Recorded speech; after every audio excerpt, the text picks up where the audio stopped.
No vídeo de hoje nós vamos trazer uma análise um pouco diferente do que tem sido feita no nosso canal. A ideia é a gente apresentar, principalmente aí para os investidores mais novos aí, uma discussão sobre formas de se buscar melhorar aí a sua carteira, montando aí, equilibrando riscos e objetivos de cada carteira. A ideia é dar uma visão geral. É lógico que cada um vai ter que avaliar, né, e tem uma realidade pessoal bem diferente que deve ser avaliada.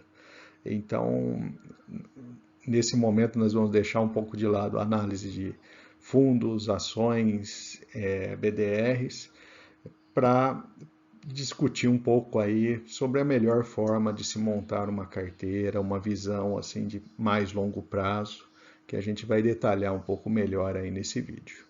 Se o vídeo ajudar na sua forma de pensar, trazer alguma dica relevante, fique à vontade para curtir, compartilhar e se inscrever em nosso canal.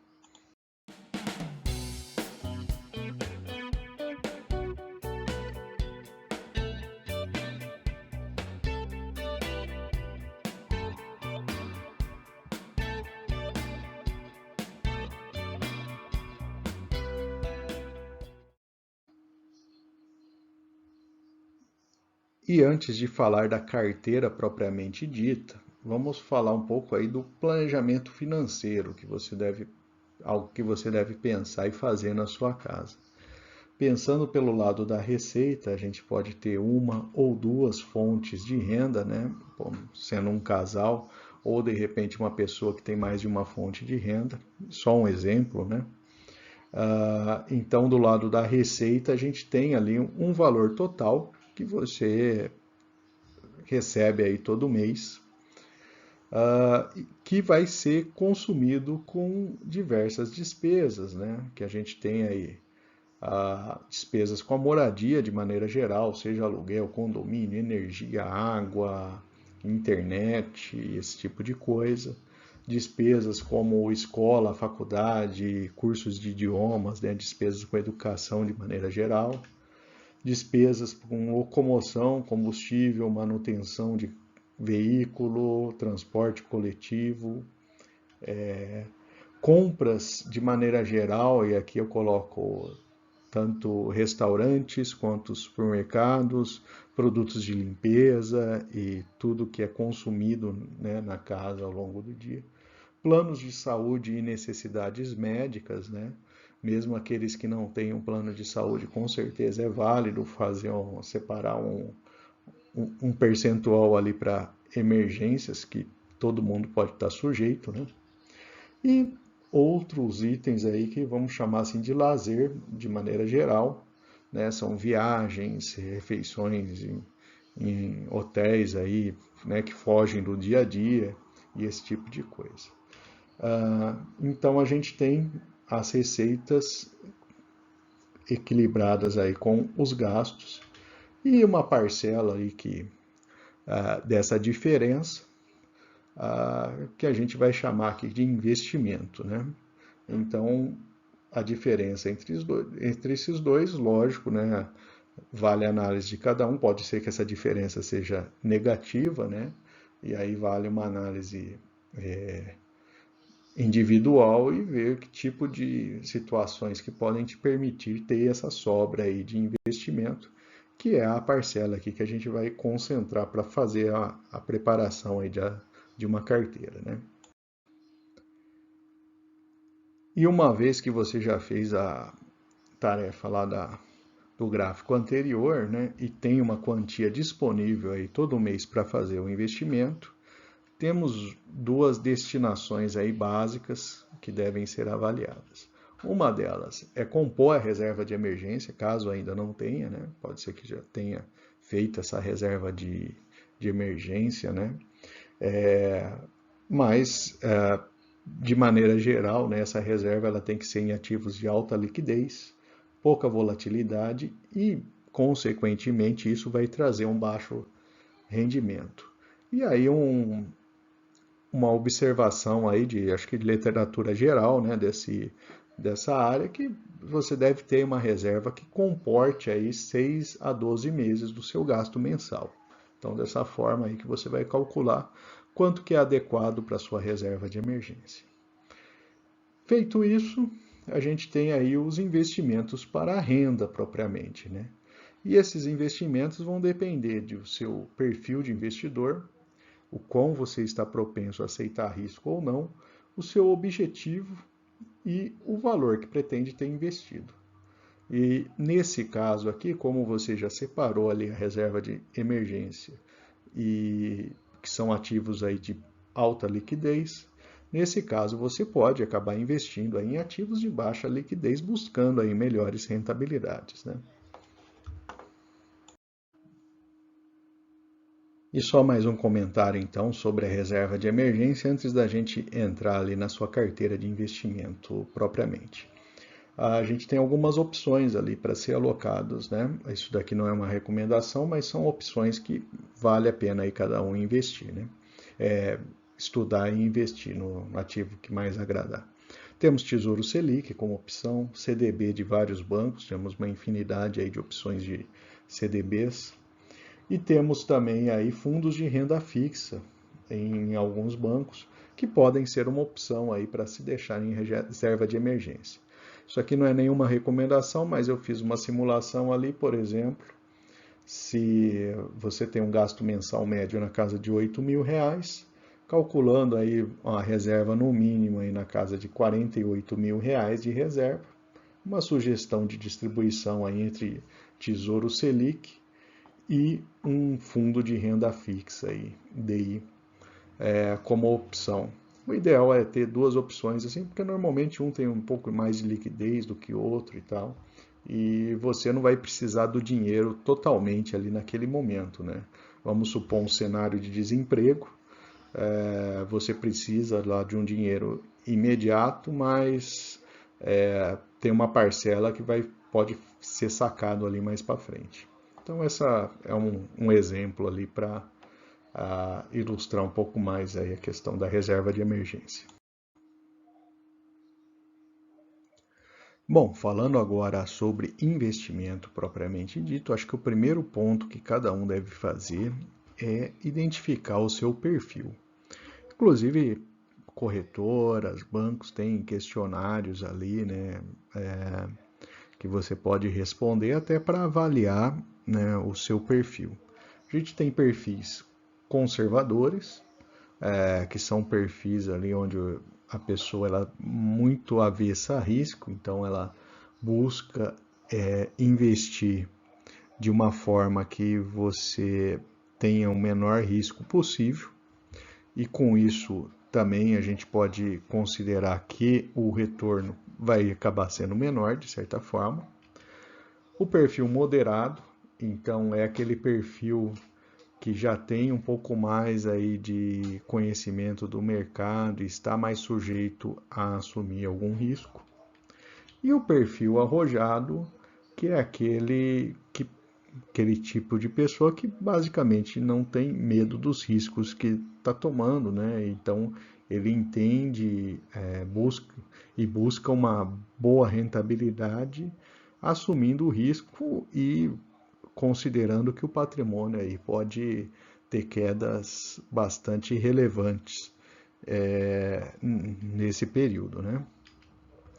Então, o primeiro ponto a se pensar, né, para montar uma carteira de investimento é fazer a sua avaliação de risco e pensar num objetivo, um objetivo específico dessa carteira, por exemplo, é uma carteira para aposentadoria, estudo dos filhos, né, uma carteira de renda passiva. E você também, a partir desse objetivo, vai começar a estimar qual que vai ser o prazo, né, para você atingir esse objetivo, 10 anos, 20 anos, e combinado aí com o seu perfil de risco, o risco que é aceitável aí dentro dessa carteira.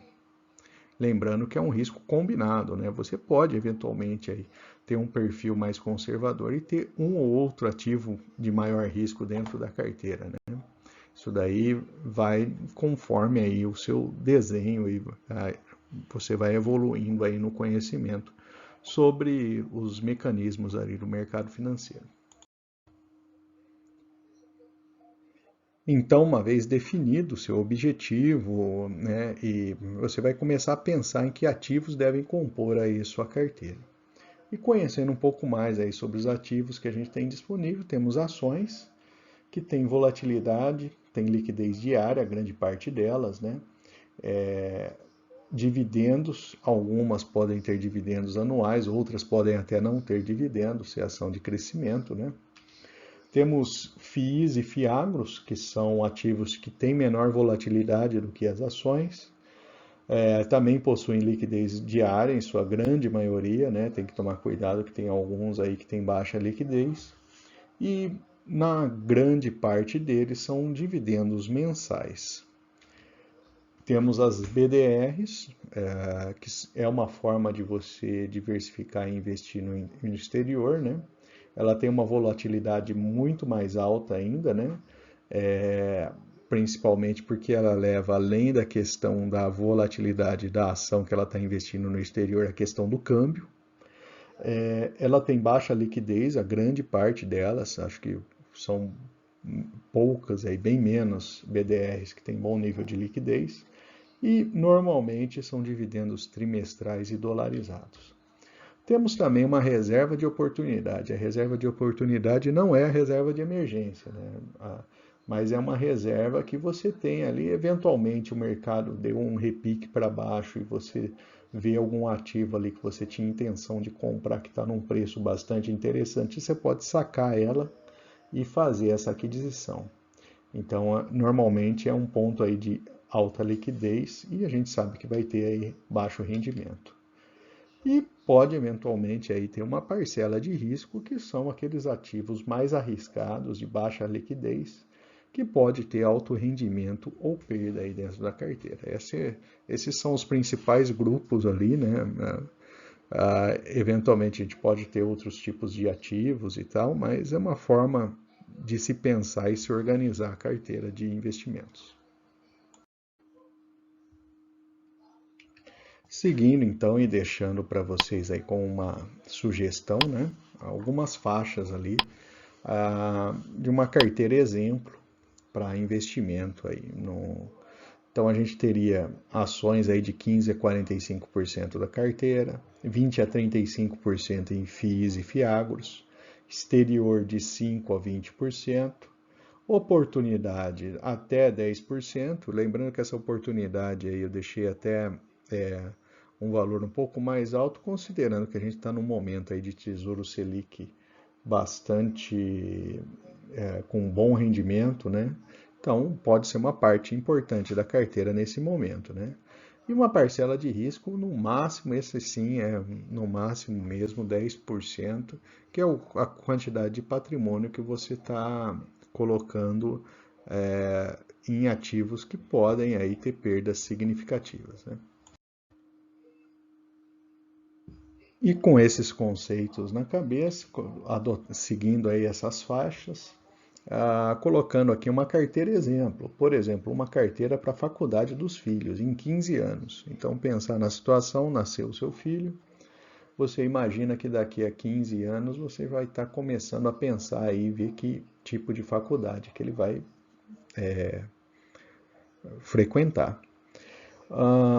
Para esse critério ali, eu coloquei depósitos mensais na casa de R$ 800 e R$ 2.000 por ano em depósitos esporádicos, considerando ali uma parcela do 13º sendo aplicado na carteira de investimento. E para esse tipo de carteira, uma sugestão, lembrando que isso é só uma sugestão, não é nenhuma recomendação, né?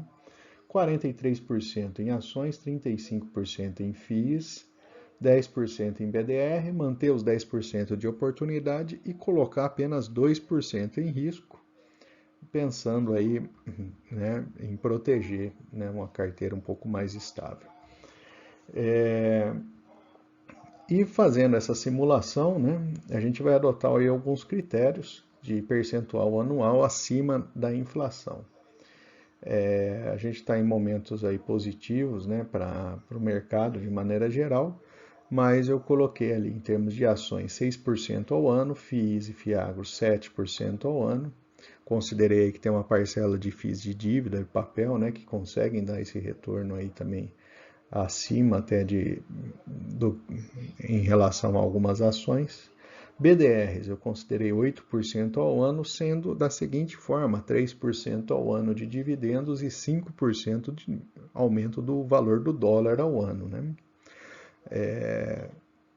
Esse critério me parece ser até um pouco conservador. Se a gente levantar aí os últimos 10 anos de rendimento do dólar, acredito que deu até um pouco mais do que isso.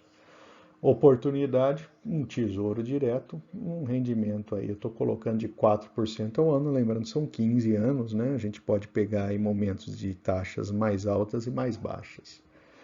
E o retorno de risco eu estou considerando zero de rendimento. E de posse de todos esses dados, o resto é só matemática. A gente tem aí ao longo dos 15 anos,